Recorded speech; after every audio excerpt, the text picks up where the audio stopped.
और high court में जो वो दरख्वास्त दायर की गई थी जिसमें साबिक जो तहरीक इंसाफ की गवर्नमेंट थी उसमें बलदियाती निज़ाम के हवाले से कुछ छेड़छाड़ की गई थी। इसके हवाले से साबिक मेयर लाहौर जो है कर्नल रिटायर्ड मुबशर साहब, उन्होंने लाहौर हाई कोर्ट से रजू किया था। इनसे बात करते हैं कि पंजाब में बलदियाती इंतखाबात के मैकेनिज़्म को उन्होंने क्या चैलेंज किया है और आने वाले इंतखाबात को ये किस तरह देखते हैं, कब होने चाहिए। अस्सलाम वालेकुम कर्नल सर, बताइएगा आप हाई कोर्ट में क्या चैलेंज किया? देखें, 2022 में पीटीआई की हुकूमत ने लोकल गवर्नमेंट एक्ट बनाया था और हमारा जो है वो 2019 में पीएमएलएन का जो बना हुआ कानून था उसको उन्होंने रिपील कर दिया था, ख़त्म कर दिया था और हमें घर भेज दिया था। हम कोर्ट्स में गए थे और अल्हम्दुलिल्लाह हमने केस विन किया और हम दोबारा आकर दफ्तरों में बैठ गए। अब इस दौरान जो 2022 का एक्ट आया वो किसी आम शहरी को आज़ादाना हैसियत में इलेक्शन लड़ने की इजाज़त नहीं देता था और उसमें बहुत सारी चीज़ें थी जो कि डेमोक्रेटिक सिस्टम के ख़िलाफ़ थी। तो हम कोर्ट में आए थे और इस्तदा की थी कि 2022 का जो कानून पीटीआई हुकूमत ने बनाया उसमें ये खामियां हैं, इसकी अमेंडमेंट करवाई जाए और बलदियाती इलेक्शन जो है वो फौरी तौर पर करवाए जाएँ।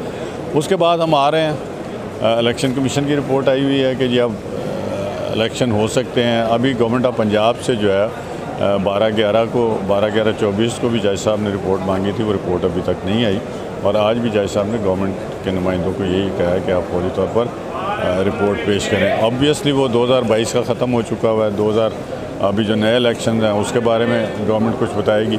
तो जिस तरीके से इसका ये जवाब आएगा तो फिर मुझे लगता है कि अदालत अकॉर्डिंगली फैसला करेगी और हमें उम्मीद है कि गवर्नमेंट को भी इस पे गौर करना चाहिए कि जो लोकल बॉडीज़ इलेक्शन है वो किसी भी गवर्नमेंट की स्ट्रेंथ में बहुत अहम रोल प्ले करते हैं और अल्हम्दुलिल्लाह हमारी पार्टी बहुत अच्छा काम कर रही है। पीएमएलएन का वर्कर आज भी बहुत तवाना और मजबूत है और अगर बलदियाती इलेक्शंस होते हैं जिसकी मुझे कभी उम्मीद है कि गवर्नमेंट भी कराने के हक़ में है और कोर्ट्स भी हमारे फेवर में फ़ैसला देंगी, तो इंशाल्लाह आप देखेंगे कि पीएमएलएन जो है एक वाज़ेह अक्सरियत के साथ लोकल बॉडीज़ इलेक्शन जो है वो पंजाब में विन करेंगे। कर्नल साहब, जैसा कि आप मेयर लाहौर रहे हैं तो इख्तियारात की निचली सतह पे जब आते हैं तो तब आवाम के लिए मज़ीद सहूलियात होती हैं। अभी क्या मसाइल चल रहे हैं क्योंकि निचली सतह पे इख्तियारात नहीं है? देखिए जी, हमारा जो कानून है या पूरी दुनिया का कानून जो है ना, ये लोकल गवर्नमेंट जो है ये रिस्पेक्टिव एरियाज़ को, छोटे एरियाज़ को डील करती है।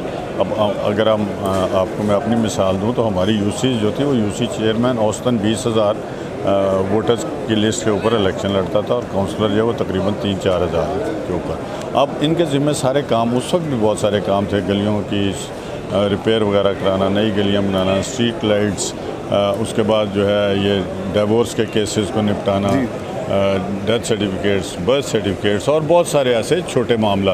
और आपने समझते कि जिस तरह सीएम पंजाब ने पंजाब में सफाई का मुहिम चलाई है वो बेहतरीन बलदियाती नुमाइंदे करवा सकते हैं? जी, वो ये होता है ना कि एक जो अफसर है वो कितना एरिया कवर कर सकता है और आपके पास एक यूसी में 13 लोग होते हैं including chairman and vice chairman, and अगर वो वहाँ होंगे, वो इंटरेस्ट लेंगे, लोगों को एक रिस्पॉन्स जाएगा कि हमारा जो मुंतखब लोकल गवर्नमेंट का नुमाइंदा है वो हमारे लिए काम कर रहा है, तो इससे पार्टी की भी जो स्ट्रेंथ है, साख है, वो बेहतर होगी और जो हमारी ग्रास रूट एक्टिविटीज़ हैं जिनमें इख्तियारात बहुत ज़्यादा दिए हुए आईन पाकिस्तान के आर्टिकल 140A में, तो उसके हिसाब से फिर जाहिर है जब हमारे जो गलियों मोहल्लों के नुमाइंदे हैं बेहतर करेंगे तो वो अगले इलेक्शन में जीतेंगे। और ये एक नर्सरी है जहाँ से पॉलिटिकल क़यादत को आना चाहिए। जब ये नहीं होती तो फिर जो आबाई सियासतदान हैं उनकी औलादें आती हैं या मौजूदा जो किसी न किसी तरीके से लोग मशहूर हो जाते हैं वो टिकट्स मैनेज कर देते हैं, बड़े लोग जो अमीर लोग वो आ जाते हैं, जो ग्रास रूट है वो वर्कर जो है वो उससे महरूम रह जाता है। अभी भी अगर आप लाहौर की हद तक देखें तो तकरीबन आधे MPs जो हैं वो लोकल गवर्नमेंट में रहे हुए हैं किसी न किसी दौर में, तो ये बहुत ज़्यादा शऊर सिखाती है। गली मोहल्ले से जो सियासत बंदा सीखता है वो आगे जाके बहुत कामयाब सियासत। कर्नल साहब, एक आखिरी सवाल, सिंध में भी बलदियाती इलेक्शन हो गए, KPK में भी हो गए, इलेक्शन कमीशन भी बार बार कह रहा है इस्लामाबाद और पंजाब को कि आप डेट दें, तो क्या मसला पेश आ रहा है, क्यों नहीं डेट दी? देखिए, पंजाब जो है ना वो आधे पाकिस्तान से भी ज़्यादा है, इसके बहुत सारे अपने पॉलिटिकल मामलात भी हैं एडमिनिस्ट्रेटिव मामला भी हैं। अभी आपको पता है लाहौर में तहसीलें भी कुछ माह पहले 5 बनाई गई थी, तो वो इन चीज़ों को कंडक्ट करना, होल्ड करना इलेक्शन गवर्नमेंट के लिए it's a difficult task. But हमें उम्मीद है जिस तरीके से इस साल भी कुछ मेरा ख्याल है पैसे रखे गए हैं बल्दियाती इलेक्शन वगैरह के लिए, गवर्नमेंट ने पैसे रखे हैं कि गवर्नमेंट संजीदा है कि इलेक्शन कराए। तो और बजट जी हाँ, उसमें भी रखा है, इलेक्शन होल्ड कराने में भी मेरी इतला के मुताबिक जो है वो पैसे रखे गए हैं। अभी बिल जो है उसके ऊपर बहुत ज़्यादा बहस मुबासा हो रहा है, जो कमेटी जिसने पास करना है इसको। पंजाब के बजट पे एक आखिरी कमेंट।